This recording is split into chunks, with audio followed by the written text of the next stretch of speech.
In 9B, you're looking for the men's height relating to the tallest 50% and the shortest 5%.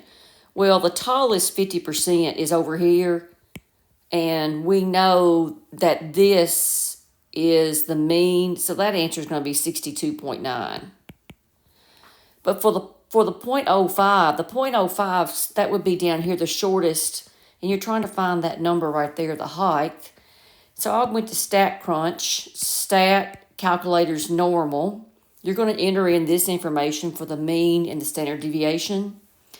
You're going to choose less than or equal to because you're looking for less than this line here. So leave this blank, but put 0.05 in that blank and then press compute, and it's going to tell you what that height is. Number 11 is very similar. It's asking for what will satisfy the requirement of fitting 95%.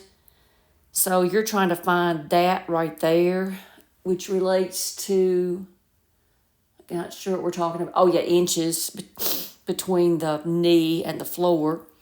So you're going to leave it, go to StatCrunch, enter in your mean and your standard deviation for your men, and leave that blank and put 0.95 over here and press compute, and there's going to be your answer.